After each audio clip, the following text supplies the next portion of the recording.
बात कहें बंधुओं, आपकी कृष्ण भक्ति, आपकी श्री जी की भक्ति ये प्रबल हो रही है, इसके 3 प्रतीक मानिएगा, 3 इसके अनुभव कीजिएगा। सबसे पहला, यमुना जी के प्रति जल की भ्रांति ना हो करके साक्षात श्री जी की सहचरी हैं, ये भाव उत्पन्न हो जाए, समझ जाना श्री जी प्रसन्न है। यमुना जी के प्रति जल की भावना ना रहे, यमुना जी के प्रति श्री जी की ही सहचरी हैं, ये हमारी किशोरी जी की ही दासी हैं, हमारे ठाकुर जी की सहचरी हैं। यमुना जी के जल के प्रति जल की भ्रांति ना रहे, ब्रज के रज के प्रति रज की भ्रांति ना रहे। ये मिट्टी है, ये कण है, ये धूल है। जब तक आपको यमुना जी जल लग रही हैं और ब्रज के रज कण लग रहे हैं, धूल लग रहे हैं, तब तक ठाकुर जी खूब दूर हैं आपसे। और तीसरा, श्री गिरिराज जी के प्रति पर्वत की भावना नहीं, श्री गिरिराज जी के प्रति निष्ठुर पत्थर की भावना ना हो। ये 3 भावनाएं जिस दिन आपकी चैतन्य में परिवर्तित हो जाएंगी, श्री यमुना जी सहचरी स्वरूप, श्री रजरानी ठाकुर जी के ही अंग के, ये हम क्या कहते हैं पता, एक नया भाव आया महाराज जी कि हमारे श्री राधा रमन जी भी क्रीम पाउडर लगा में, काय को लगा में, बोले ब्रज की रज को लगा में। ये सबरे क्रीम पाउडर जो लगा में अपने मुंह पे, ठाकुर जी भी कम थोड़ी है हमारे, बहु लगा में। यमुना जी में मिश्रित करके ब्रज रज जो है वो क्रीम बन जाए, सुबह को तिलक लगा में ठाकुर जी, केसर को तिलक लगा में ठाकुर जी, और जब गौरज उड़ उड़ करके ठाकुर जी के अंग पर लगे, तो श्रीमद् भागवत में वर्णन, इतना सुंदर दर्शन है। तम गोरज छुरित कुंतल बद्ध वरह वन्य प्रसून रुचिरे क्षण चारुहासम वेणुम क्वणंत मनुगई रनुगीत कीर्ति। ठाकुर जी को इतना सुख मिलता है जब ब्रजरज उड़ करके ठाकुर जी के अंग पर लगती है। तो सबसे पहले तो यमुना जी के प्रति आपकी जल की भावना खत्म होनी चाहिए, वो जल नहीं है। श्री किशोरी जी और ठाकुर जी दोनों जब निकुंज में लीला करते हैं तो श्रमित ठाकुर जी, श्रमित श्री जी के अंग से निकला हुआ प्रश्वेत ही श्री यमुना जी, वो सहचरी है ठाकुर जी की, उनके प्रति जल की भावना नहीं। दूसरा, रज के प्रति धूल की कण की भावना ये खत्म हो, और श्री गिरिराज जी के प्रति पर्वत की भावना, ये स्थूल एक पत्थर हैं ऐसी भावना खत्म हो। ये 3 आपकी भावनाएं जब चैतन्य हो जाएंगी, आप हमसे गारंटेड लिखवा लो, ये तीनों भावनाएं चैतन्य होते ही आपको शामा शाम को साक्षात्कार हो जाएगा। साक्षात ठाकुर जी का दर्शन ना हो तो हमसे कहना, लगे तो हम भी हैं आपके साथ, पर ये बड़ी ऊंची भावना है। तलहटी गोवर्धन की रही, तलहटी गाओ गोवर्धन। गिरिराज जी की तलहटी में रहने को मतलब क्या है? नित प्रति मदन गोपाल लाल के, नित प्रति मदन गोपाल लाल के, चरण कमल चित रही, तलहटी गोवर्धन की रही। आचार्यों ने क्या आज्ञा की? सबसे पहली आज्ञा गोवर्धन की तलहटी में रखो। श्री गिरिराज जी एक काम करिएगा, जो लोग यहाँ 7 दिन तक का रहने का जिनका भाव बना है, हमारी कही एक बात, सबसे पहले तो गिरिराज जी को जहां ऐसी कोई गिरिराज जी को स्वरूप दिखे, जाकू आप अपने अंक में भर सको, साक्षात ठाकुर जी को रूप मान करके वाकू हृदय से लगा लिए। भैया पूरे भारत में केवल 2 ठाकुर जी ऐसे हैं जिनको हृदय से लगाने का अवसर सबको मिलता है। एक तो महाराष्ट्र में श्री पंडरीनाथ श्री विठल भगवान, सबको गले लगाने का अवसर मिलता है, और दूसरे हमारे श्री गोवर्धन नाथ। भैया जितने भी मंदिर हैं सब जगह अपरस की सेवा है, पर सब मंदिरन को मंदिर तो ठाकुर श्री गोवर्धन नाथ है। जो लोग शिकायत कर रहे हैं कि हमको बिहारी जी दर्शन ना भय, मैं तो भैया एक और आपको युक्ति बताऊं, जन्माष्टमी पर इतनी भीड़ हो गए मंदिर में जाना पामे, अक्षय तृतीया पे इतनी भीड़ हो गए मंदिर में प्रवेश ना कर पामे, ऐसे ऐसे उत्सवन पे इतनी भीड़ वृंदावन में होवे, वास्तव में कहा करो गाड़ी उठाओ सीधे गोवर्धन आ जाओ, और यहाँ श्री गिरिराज जी को ही श्रृंगार करो और श्रृंगार करके भोग पधराओ, उन्हीं को अपने हृदय से लगा लो। क्या ये साक्षात ठाकुर जी नहीं है? साक्षात ठाकुर जी। तो सबसे पहली आज्ञा कहां रहो? बोले तलहटी गोवर्धन की रहिए। फिर दूसरी आज्ञा देखो, तन पुलकित ब्रज रज में लोटत, तन पुलकित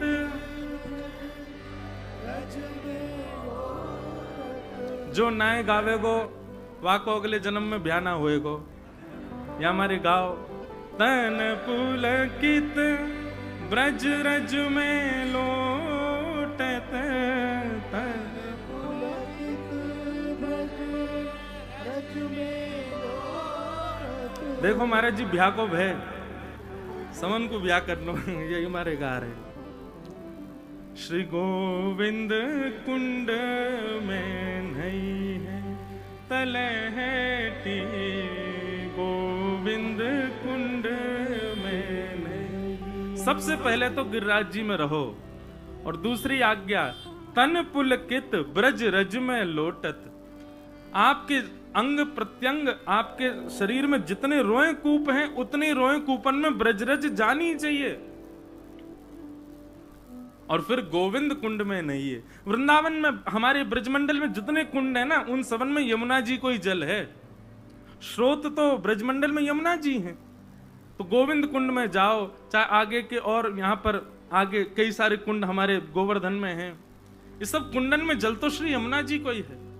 तो ये तीन आज्ञा आचार्य ही कर रहे हैं, कोई मेरी बात मान करके मत मानियो, आचार्य की आज्ञा है।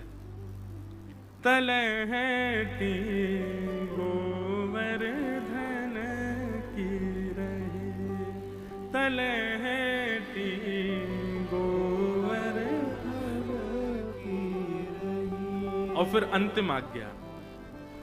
वैसे आज्ञाएं तो अनंत हैं, पर रसिक जनन को भाव है। मुझे ये बात इतनी प्रिय लगती है। आप श्री राधा रमन जी से अपने हृदय की बात कहो, श्री बिहारी जी से अपनी हृदय की बात कहो, लेकिन कभी कभी ऐसा मन में भाव आ जाए, इतने सारे लोग हमारी सुन रहे होंगे कि ना, पर गिरिराज जी में तो भैया कोई एकांत कुंज देख लो, कोई एकांत स्थान हो गिरिराज जी के पास में, तलेटी में जाकर। अच्छा तलेटी में ऊपर मत चढ़ जाइयो, नहीं तो मोह मारेंगे ब्रजवासी। यूं कहेंगे दारी के तू सबन को यहां चढ़ाए रहो, ऊपर मत चढ़ियो। श्री गिरिराज जी वहां आपके चरण ना पड़े, उनके ऊपर ये प्रार्थना आप रखिएगा। हृदय लगा लो, स्पर्श कर लो, पर पैर ते मत चढ़ियो। ये साक्षात हमारे ठाकुर जी हैं। तो वहां ठाकुर जी आपकी बात सुने ना सुने, पर यहां पर रसिक प्रीतम ये जो छाप है ना, किसी भी पद में आवे रसिक प्रीतम, तो ये श्री हरिराय महाप्रभु जी की पद हैं। हरिराय महाप्रभु जी, उन्हीं का वो पद है जो अभी कुछ दिन पहले दास ने गाया, पिया तो है नैनन में ही राखूं, तुमरी एक रों की छवि पर जगत वार सब लाखूं। पिया तो है नैनन में ही राखूं। हरिराय महाप्रभु जी अद्भुत उनकी वाणी है। तो वे आज्ञा कर रहे हैं, रसिक प्रीतम हित चित की बातें, रसिक प्रीतम हित चित की बातें, श्री गिरधारी जिसो कहिए तलहटी गोवर्धन की। अपने हृदय की जो भी आपकी बातें हैं, अपने हित की बातें और चित्त की बातें, आपके हित की जो आपके हित की बात यह नहीं है कि आपका कोई काम बन जाए, आपकी हित की बात यह नहीं कि आपका कोई रुका हुआ कोई कार्य है वो सिद्ध हो जाए, आपकी हित की बात यह कि ब्रज प्रिय लगे, आपकी हित की बात यह कि श्री कृष्ण प्रिय लगे, आपकी हित की बात यह कि ब्रजवासीन को आप प्रिय लगो। ये हित की बातें हमारी, वो हित की बातें श्री गिरधारी जी से कहिए। और फिर चित्त की बातें गिरधारी जी से, अपने मन में जो बात चल रही हो, वो गिरधारी जी से कही। मैं तो यह बात को खूब कहूं भैया, ठाकुर जी से चर्चा करे करो, ठाकुर जी को कछु ना कछु सुनाए करो, बताए करो। जाने भी ठाकुर जी को पायो है ना, वो गा के ही पायो, सुना के ही पायो है। बिना सुनाए बिना गाए ठाकुर जी कभी नहीं मिलेंगे। 24 घंटा सेवा करते रहो ठाकुर जी की, जब तक वो डट के बैठ जाएं और तुम डट के उनको कछु नहीं सुनाओगे तब तक ठाकुर जी नहीं रीझेंगे। इसलिए अंतिम आज्ञा यही है, सबसे पहले तो गिरिराज जी की तलहटी में रहो, दूसरी बात ब्रज की रज में रहो, तीसरी बात यमुना जी में स्नान करो, जलपान करो, यहाँ के कुंडन में स्नान करो, और फिर इन सबन से शुद्ध है करके रसिक प्रीतम हित चित की बातें, रसिक प्रीतम हित चित की बातें, श्री गिरधारी जी सो कहिए तलहटी गोवर्धन की रही। भैया ऐसे हमारे श्री गिरिराज जी हैं। आपको श्रीमद् भागवत जी में एक नाम दिया गया है, और वो नाम गिरिराज जी का किसी और ने नहीं, ब्रज की गोपियों ने रखा है। और वो क्या है? जा परंपरा से हमारे चित्र विचित्र महाराज जी हैं, वह परंपरा के जो आचार्य को नाम है वही नाम श्री गिरिराज जी को है। आपके आचार्य स्वामी श्री हरिदास जी महाराज, और ये हरिदास नाम को सबसे पहले उच्चारण ही गोपियों ने किया है। और किसके लिए किया है? श्री गिरिराज जी। यही मारे आप गिरिराज जी बस गए हो। श्रीमद् भागवत में एक बहुत सुंदर गीत है, कुछ दिन पहले मैंने उस पर चर्चा की थी, 3 दिन जयपुर में, वेणु गीत। वहां वेणु गीत में गोपियां कहती हैं, श्री राम कृष्ण चरण स्पर्श प्रमोद। इतना सुंदर वर्णन है, मैं अद्भुत क्या बताऊं। गोपियां कहती हैं, अरे अरे देखो तो, ये राम, राम यानी कि श्री बलराम जी, ये राम और कृष्ण दोनों भ्रमण करते करते, जैसे ही वंशी का नाद करते करते, कुंज निकुंजों में भ्रमण करते करते जैसे ही गिरिराज जी पहुंचे हैं, तो गिरिराज जी पहुंचते ही जैसे ही तलहटी में अपने चरण का स्पर्श कराया, चरण स्पर्श कराते ही गिरिराज जी इतने प्रमोद में भर गए, इतने आनंद में भर गए, तो जिस प्रकार अत्यंत सुखद स्पर्श से रोंगटे खड़े हो जाते हैं, ऐसे ही श्री राम कृष्ण के चरण के स्पर्श से श्री गिरिराज जी के रोए खड़े है गए। तो गिरिराज जी में दिखने वाले जितनी भी वृक्ष वल्लरियां हैं, ये कोई सामान्य वृक्ष नहीं है, श्री ठाकुर जी के चरण स्पर्श से प्रकट हुए गिरिराज जी के रोए हैं, ये जो हमको दिखाई दे रहे हैं। और तब गोपियां इनको नामकरण करती हैं गिरिराज जी का। बोले क्या है इनका नाम? बोले श्री हरिदास वर्य, हरिदास वर्य। पहले तो हरिदास कहा, तब दूसरी गोपी बोली हरिदास तो सब हैं, ये कौन है? बोले हरिदास वर्य। हरिदास वर्य के 2 अर्थ होते हैं। एक अर्थ तो हरिदासों में अग्रगण्य, हम सब हरिदास, और हमारे आगे हमारे स्वामी मॉनिटर, या ऐसा कहो हमारे निर्देशक कौन है? श्री गिरिराज जी। तो पहला अर्थ हरिदास वर्य का, हरिदासों में जो श्रेष्ठ हैं वो हरिदास वर्य।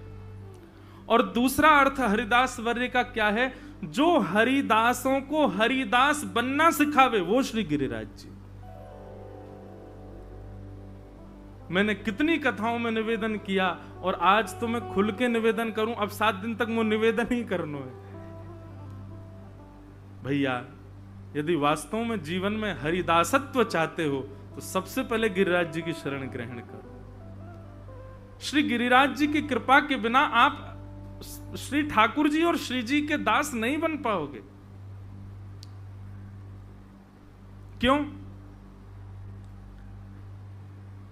मान रहित करते हैं श्री गिरिराज जी। कोई कितना बड़ा व्यक्ति आ जाए, गिरिराज जी की परिक्रमा लगाओ, चाहे लेट के लगाओ, चाहे चल के लगाओ, कैसे भी लगाओ, गिरिराज जी की परिक्रमा पूर्ण होते होते उसका मान नष्ट हो जाएगा।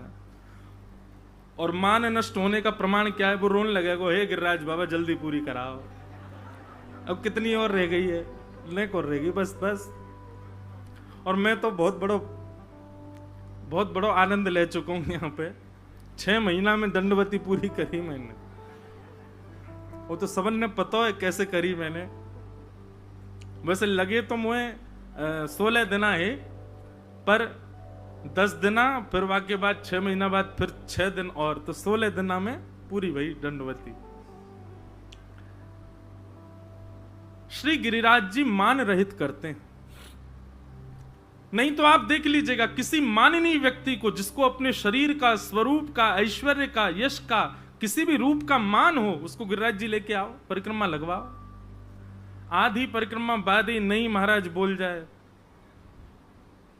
या तो छोड़ के चलो ही जाएगो, और पूरी करेगो तो फिर रोल लगेगो, हे गिरिराज बाबा कृपा करो, तुम्हारी शरण आए हैं, हे गोवर्धन नाथ, बस अब बचाए लो।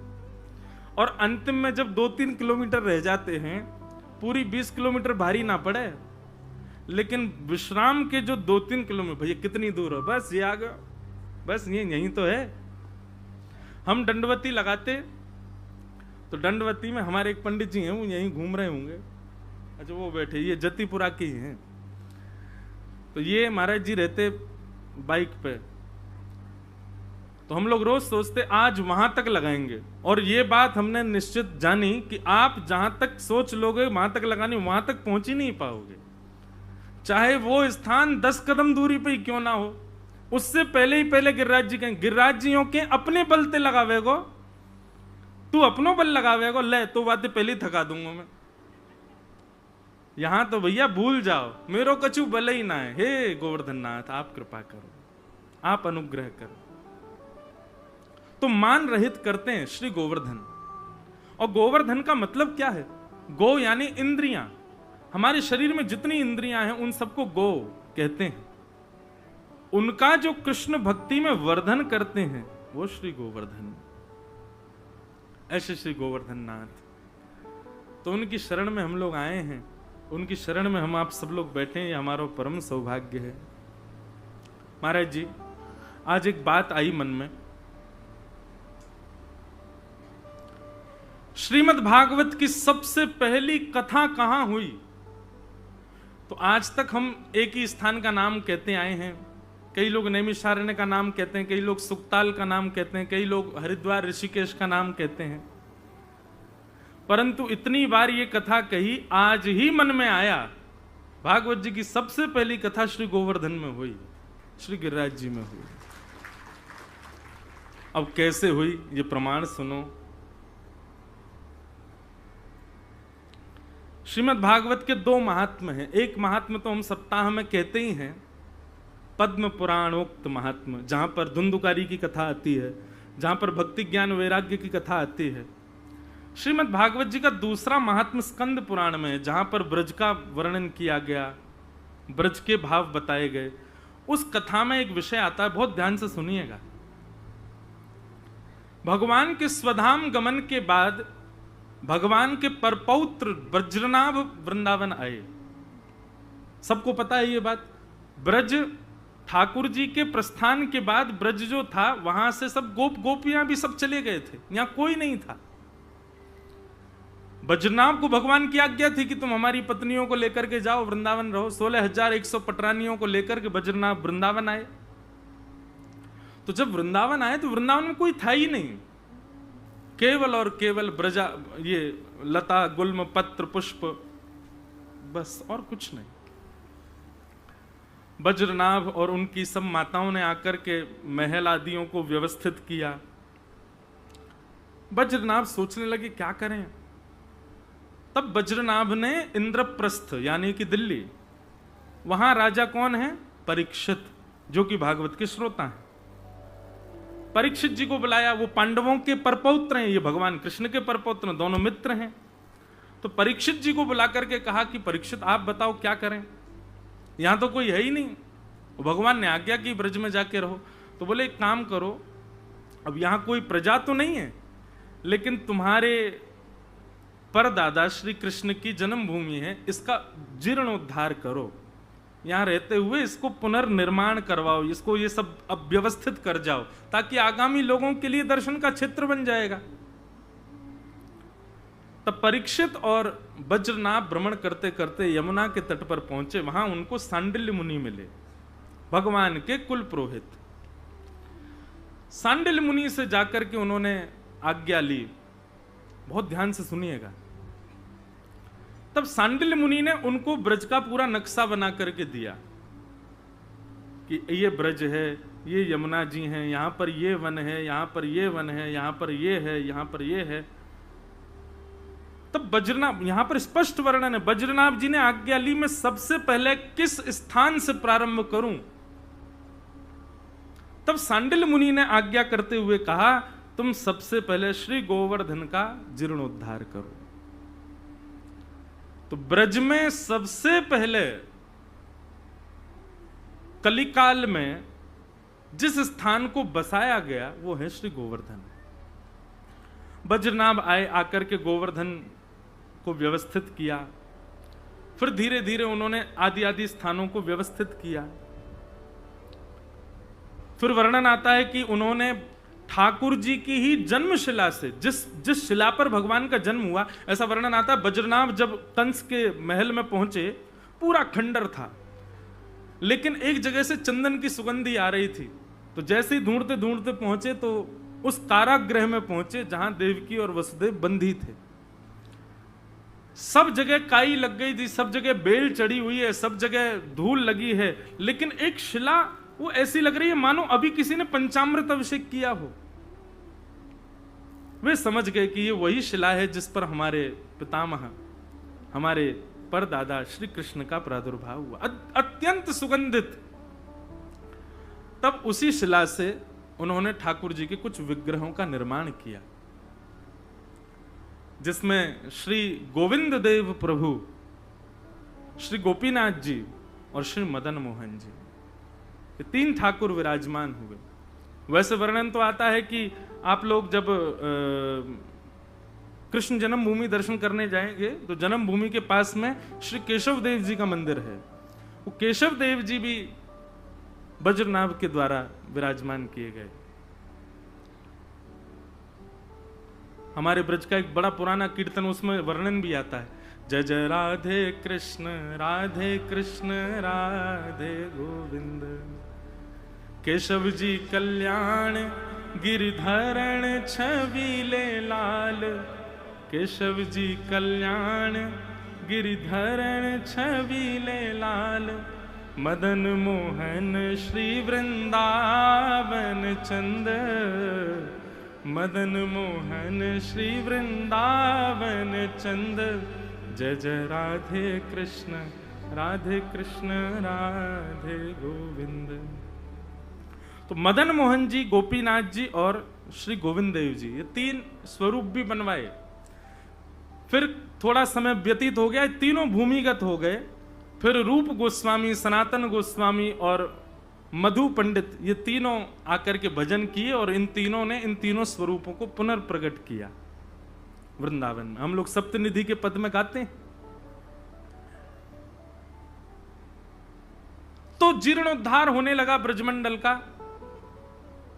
तब कृष्ण पटरानियां यमुना जी की खोज करने निकली कि हमें पता है कि हमारी अष्ट बड़ी जो रानियां हैं, 16,001 से पूर्व जो 8 महारानी, उनमें एक यमुना जी, वो तो ब्रज में सदा रहती हैं।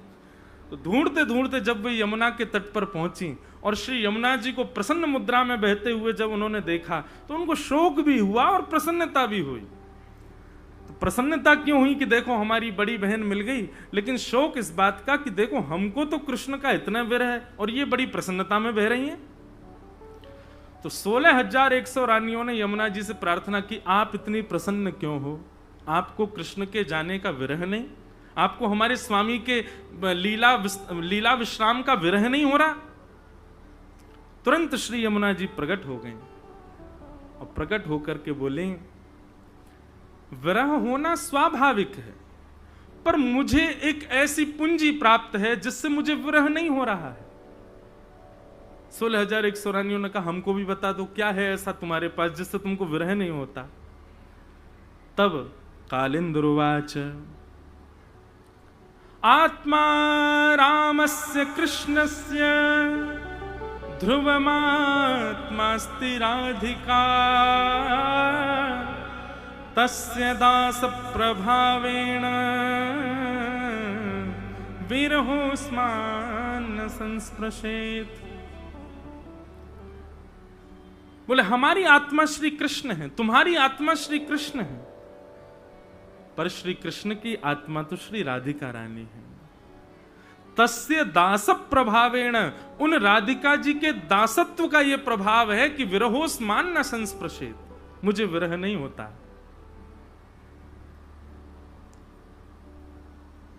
कृष्ण पटरानिया बोली उनके दासत्व में ऐसा क्या है? बोले जाके अधीन सदा ही सांवरो, जाके अधीन सदा ही सांवरो, या ब्रज को सिर ताज हमारे माई, या ब्रज को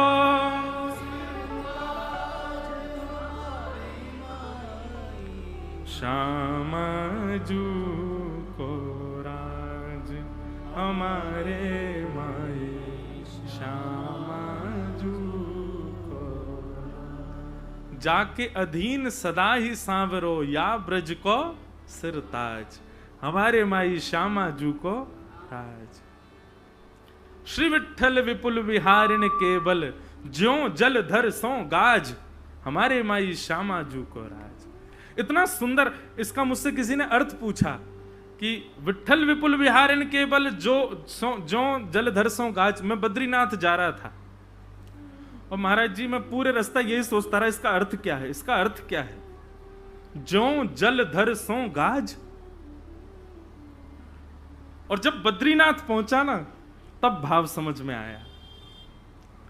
श्री विठ्ठल विपुल विहारिण देव जी कह रहे हैं, बोले किशोरी जी की सामर्थ्य कैसी है, किशोरी जी के शरण में रहने वाले कितने निडर हो जाते हैं, किशोरी जी के शरणागत अनुगत्य में रहने वालों को किसी से भय नहीं होता, किस बात से निर्भीक रहते हैं। बोले जिस प्रकार वन का राजा होता है शेर, वो शेर धाड़े तो सारे जीव भाग जाते हैं, लेकिन काले काले बादल जब आकाश में गर्जना करते हैं तब शेर भी अपने गुफा में जाके बैठ जाता है।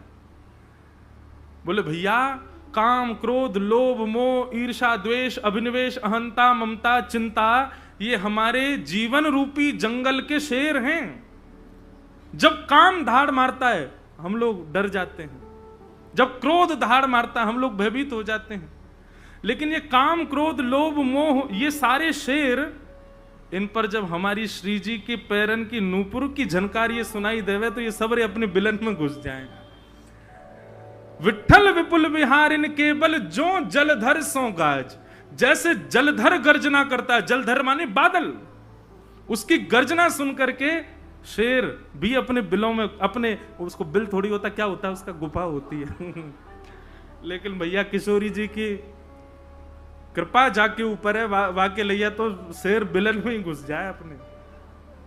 जो जलधर सो गाज हमारे माई श्यामा जू को राज।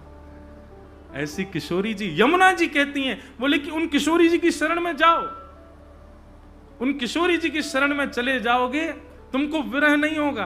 क्यों? बोले जाके अधीन सदा ही सांवरो। हम जिस श्री कृष्ण के अधीन हैं वो कृष्ण उनके अधीन हैं। तो सीधे तुम नीचे सीधी बात कहूं तो कोई अन्यथा ना ली जाए, ब्रज में ही है भैया, पीए फियन के चक्कर में मत पड़ो, सीधे प्रधानमंत्री तो ये संबंध बनाओ। ठाकुर जी तो किशोरी जी के पीए हैं हम उनके पीए ज्यादा भाव खाते हैं, जो सेक्रेटरी होता है वो ज्यादा भाव खाता है। भैया ने मिलवा दो, समय नहीं है अभी हमारे, चलो जाओ। इतने फोन आते हैं तुम्हारे, क्यों उठाएं हम? ठाकुर जी पर इतने फोन जाते हैं। किशोरी जी फोन थोड़ी रखती होंगी, किशोरी तो पौड़ी रहे तो आनंद विराजी रहे। ये ठाकुर जी ही रुकावट बन जाते हैं कई बार। इतने फोन हमें कौन कौन के उठाऊं, तो सीधे किशोरी जी तो ही संबंध बनाओ।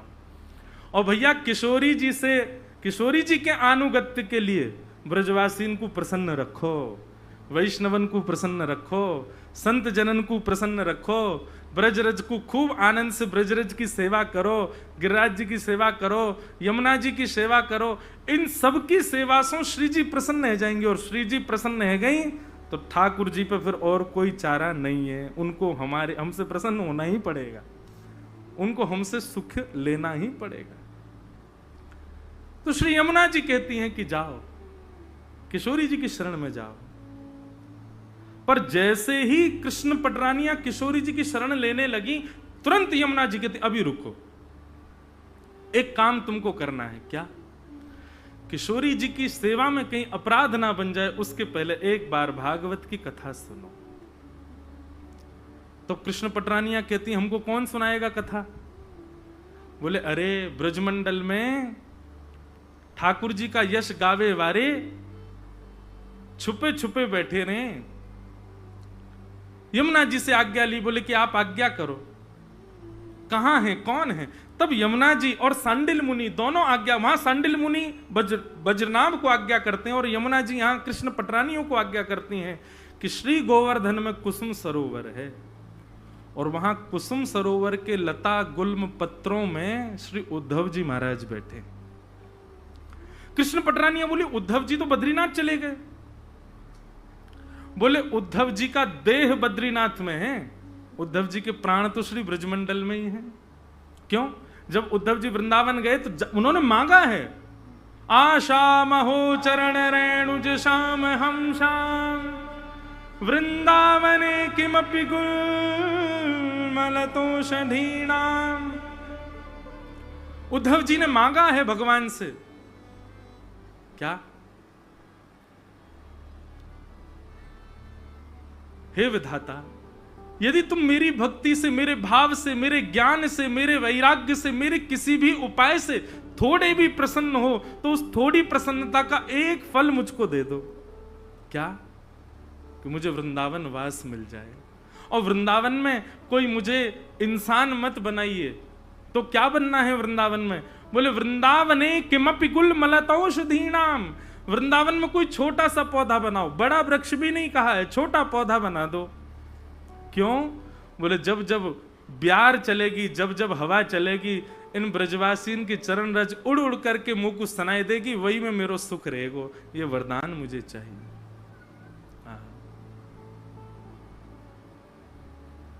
एहो विधि ना तो पे अचरा पसार मांगू, जन्म जन्म दीजो याही ब्रज बसिवो, जन्म जन्म दीजो याही ब्रज बसिवो। एक वैष्णव मुझे मिले, मुझसे बोले महाराज जी मुझे वृंदावन मिल गया। मैंने कि अच्छा, अब? बोले अब मेरी कोई अभिलाषा नहीं है ठाकुर जी से, अब मैं कुछ मांगता ही नहीं ठाकुर जी, ठाकुर जी ने सब दे दिया। सुबह राधा वल्लभ जी, बिहारी जी सब जगह दर्शन करता हूं और आनंद से ब्रज में रह रहा हूं, अब मुझे कुछ नहीं चाहिए। मैंने कहा ऐसा मत करो, मैंने कुछ तो मांगो। बोले क्या? अगले जन्म का रजिस्ट्रेशन मांगो वृंदावन में। ये तो ठाकुर जी से बार बार मांगनो है कि नाथ वृंदावन नहीं छूटे हमारा।